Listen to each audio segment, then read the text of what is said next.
Margot, good morning. Live here at Bradley International Airport. Of course, this here, the scene just behind me where that B-17 World War II airplane went down yesterday morning, killing 7 individuals, injuring a number of others. We know many of those individuals at the hospital this morning. That B-17 plane, all part of an experience. It was supposed to be a wonderful, memorable ride for people interested in history, people who wanted to kind of experience that airliner firsthand. Many of them had anticipated what should have been a wonderful morning, and tragically that is not how things ended up. Again, 7 people dead, a number of others injured. We're going to give you a better look at that plane throughout the morning, as well as check in with various reporters across Connecticut, both here at the airport as well as Hartford Hospital, to get you the most up-to-date information that we have. So stay with us for that. But we do know many of you getting up and getting ready to head out the door, so we want to check in with meteorologist Dan Amarante for a look at our forecast. Dan? Margo, good morning. So new this morning, I can tell you we anticipate NTSB investigators to be back out here on the scene in just a little bit. Interestingly, the NTSB investigator who's going to lead the effort here over the course of the next 8 to 10 days, the same individual who led the investigation we told you about not long ago, a deadly boat crash off the coast of California. It was a big situation out there on the West Coast. That individual transitioning her efforts here to Connecticut to lead the effort here at Bradley. Of course, this all following the incident yesterday morning around 10 o'clock when that B-17 crashed here at the airport, killing 7, injuring a number of others. So we're continuing to follow all of this throughout the morning. Much more from here at Bradley in just a little bit. Margo, I'll send it back to you. Margo, good morning. Just a heartbreaking situation out here this morning as a number of families waking up without loved ones today. This here, the scene where all of this went down over the course of the day yesterday. That plane going down around 10 o'clock or so here yesterday morning. I was out here in the afternoon talking with witnesses who say they just saw huge plumes of smoke. When they saw those planes flying low, they knew that something was wrong. And that tragically it ended up transpiring the way that it did. Crews have been out here through the day yesterday, back out here again this morning, canvassing this scene, trying to get to the bottom of what went on here, how this went so horribly wrong. We do have team coverage, as you pointed out. Ashley Afonso joining me here at the airport with a look at kind of the step-by-step way the day unfolded yesterday. Ashley, good morning. All right, Ashley, I appreciate that. We'll check in with you in a bit. Yesterday, when all of this unfolded, so many people here at the airport, this airport up and running, thousands of passengers walking through the doors each day, a lot of them trying to get a feel for what happened, some of them seeing some of this firsthand. I spent the day in a neighborhood just outside the airport, really in the shadows of the airport, met a woman named Laurie of Zurich.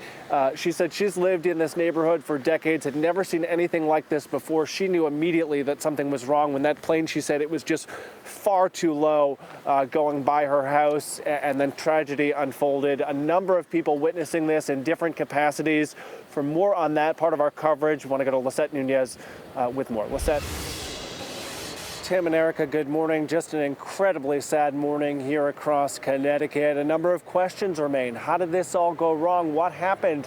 How did a B-17 end up here at Bradley in the first place? We are learning a lot of that information. So the Collins Foundation, really its mission is to give people authentic experiences flying in older aircraft, much like the B-17 that crashed here at Bradley yesterday. So what do we know at this point? Well, we know there were 13 passengers and crew members on board the short flight that would crash off runway 6 not far behind me. The B-17, also known to enthusiasts as the Flying Fortress, owned by the Collins Foundation, that preserves and encourages interaction with historic artifacts. 5 minutes, just 5 minutes into the flight at around 9:50 or so yesterday morning, the pilot contacting the tower to report an issue, asking to return back to the field. What's the reason for coming back? Sir? You got number 4 engine. We'd like to return, blow it out. And that, of course, when the plane turned around, attempted to make landfall and crashed. Now, right now, obviously, all eyes turning to what could be a very lengthy investigation here. The National Transportation Safety Board on scene, the team led by NTSB member Jennifer Homendy, who is originally from right here in Connecticut. Our mission is to determine what happened, why it happened, and to prevent it from happening again. Now, as for the Collings Foundation, who owns the plane tours, they released a statement. We want to share it with you here on your screen. They say, our thoughts and prayers are with those who were on that flight and will be forever grateful to the heroic efforts of the first responders at Bradley. The Collings Foundation flight team fully cooperating with officials to determine the cause of the crash of the B-17 Flying Fortress and will comment further when those details are better known. And of course, as we've pointed out, the NTSB leading that investigation, what could be a very lengthy investigation into all that transpired here yesterday morning. Our team coverage continues with that angle live from Bradley this morning with my colleague Ashley Afonso. Ashley. Tim and Erica, good morning to the two of you. Tim, you just stressed this here. I want to talk for a moment about this plane, the B-17. By no means any type of traditional passenger aircraft. In fact, you're more likely to recognize it, say, from a high school history textbook than a trip here to Bradley. Designed to attract enthusiasts of history and of planes, we know that the group that was on board, all part of a tour to experience that plane firsthand. We know that it went up into the skies here over Bradley just before 10 o'clock. It wasn't in the air 5 minutes before the pilot radioed for help before that crash. We want to share it with you. What's the reason for coming back? Sir? Got number 4 engine. We'd like to return, blow it out. Or 012, Roger, you can proceed onto the downwind for runway 6, and you said you need an immediate landing? When you get a chance, yeah. Or 012, so I just want to make sure because we have jet traffic coming in. Can you go, or do you need to be on the ground right now? Possible. And really just moments after the call, you're hearing here that plane returned to Bradley, crashing just off runway 6 here. Learning 7 people were killed. A number of others were injured out here live. I can tell you last night around dinner time, I was out here, about a dozen or so investigators combing this field, presumably looking for clues. The NTSB leading this investigation, an investigation that could take quite some time to unfold here. For more on that part of our coverage this morning, we want to go to Ashley Afonso, also out here at Bradley this morning. Ashley.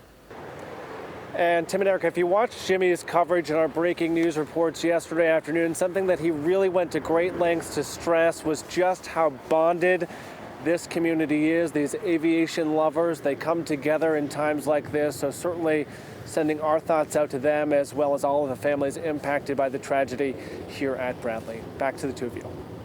Keith, I know you and Margot were up at the New England Air Museum that's right there on the site there, and I'm sure that must have added this extra layer to what happened, because I know that's what's making this just awful too, that these weren't people trying to get from point A to point B. In a way, this was a celebration that also came to an awful end. Yeah, it was an incredible celebration. These people loved history. They loved that experience. And yes, Margot and I recently visited the New England Air Museum as part of our bucket list tour. And we know in tragedies like this, folks at home will have all kinds of questions. If your kids are up around the breakfast table this morning, they're asking mom and dad's questions about what happened. They're curious about planes or aviation. The people there at that museum, they are just fantastic. It is a beautiful space. They love aviation. They love sharing their knowledge with the greater community, obviously hoping that tragedies like this never happen. But if it sparks interest in your home, if your kids have questions, they're great folks, and I would encourage you to go ahead and check them out. Erica and Tim, good morning to the two of you. New at 7:30, I can tell you within the last half hour or so, we have seen a number of planes take off here at the airport. So a slimmer of good news in a 24 hours that has just been so incredibly tragic. Tim mentioned it, 7 people dying when that B-17 went off the runway here off runway 6, just over my shoulder at the airport right now. The NTSB leading this investigation. And if you're just joining us this morning, I want to bring you up to speed with what we know so far. Here's what we know happened. The crash occurred just before 10 o'clock yesterday morning. A vintage B-17 World War II plane carrying 13 people went off the runway after less than 10 minutes in the air, violently crashing into de-icing tanks on runway number 6. The fuel from the crash ignited, causing plumes of thick black smoke that could be seen for miles. That plane destroyed. The only pieces recognizable, the tail and wing of that historic bomber plane, known in its day as a Flying Fortress. A massive response by by first responders scrambling to put out the flames and save victims. Lifestar even landing on the tarmac to take one person to Hartford Hospital. Bradley Airport shut down immediately after that crash for several hours, stranding passengers and diverting flights coming into Connecticut. 13 flights canceled, 19 delayed. Officials reopened one of the runways at 1:30 yesterday afternoon and allowed flights to resume. They're hoping to have operations back to normal later this morning. Now this morning, all eyes turn to the lengthy investigation that's underway. The National Transportation Safety Board arriving on scene around 4 p.m. That team led by NTSB member Jennifer Homendy, who's originally from Connecticut. She just recently led the probe into that California boat fire where 34 people died. Here's what the vintage World War II plane looked like before. The B-17 is a 4-engine bomber used during World War II. It's more than 70 years old and was at Bradley for a traveling exhibit called the Wings of Freedom Tour. The B-17, one of 5 vintage planes on display. People were able to pay for the experience of flying on one of these historic aircrafts.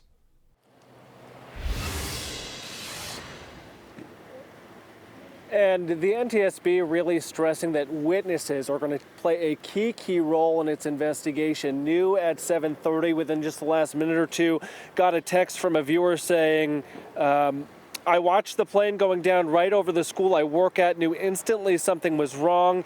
It was just barely over the tree tops. Scary day for Windsor Locks. That coming from a viewer named Emily in Windsor Locks. It is accounts like these the NTSB will count on as it continues its investigation, turning to eyewitness accounts. And for more on that part of our coverage, I want to turn now to Lisette Nunez here at Bradley. Lisette, probably more questions than answers at this point, Tim. You're right. And for anyone who's just joining us in the 8 o'clock hour, the bit of the timeline here. So this plane taking off here at Bradley just before 10 o'clock yesterday morning at about 9:45 or so. That's when we're learning from NTSB officials. The pilot radioed in to the tower requesting assistance, wanting to return to the runway, having all kinds of issues apparently related to altitude, maintaining altitude. That plane tragically going down here just off runway 6 just a couple of moments later. As we pointed out, 7 people dead, a number of others injured. We have team coverage from here at the airport as well as Hartford Hospital still ahead, but we know you're getting up and getting out the door this morning. Want to talk weather and meteorologist Matt Scott. I was out here yesterday around dinner time. I felt like I could have been at the beach. Today, I'm out here, 2 jackets, and I'm looking for snow. Erica and Tim, good morning. So a couple of things. This morning we know that the lead NTSB investigator out here has ties to Connecticut and that her team could be here for at least a week. Now, right now, my colleague Ashley Afonso is right up there at the top of the parking garage here at the airport. And from here yesterday, Ashley, I could see about a dozen of those NTSB investigators out kind of combing the airport. What have you seen up there this morning? All right, thank you, Ashley. That story of heroics, a reminder of something we say often here on the show, that most people in this world are good people. Want to let you know we have continuing team coverage all morning long. We are with you through 11 a.m. on air and across all of our social media platforms today. Also, not afraid to break into coverage or regular programming. If we learn significant new information, we can also send that to you with a push alert from the Fox 61 News app. I'm at Bradley this morning and will remain here as we learn new information. But for now, Tim and Erica, back to you. Tim and Erica, you're right. Some breaking news to lead the half hour this morning. And we knew it was just a matter of time before we started learning more about the individuals who died out here yesterday morning in that plane crash. And forgive me as I glance down, I'm learning this information within just the last couple of minutes.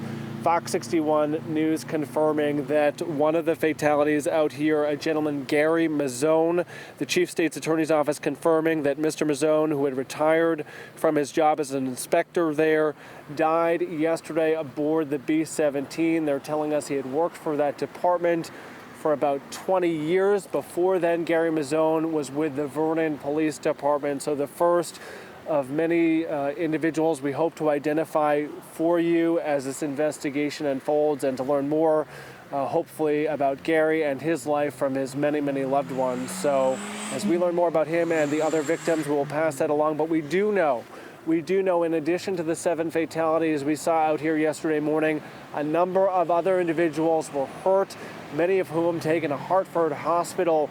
And for that part of our story this morning, I want to turn things over to Brian Didlake. Brian.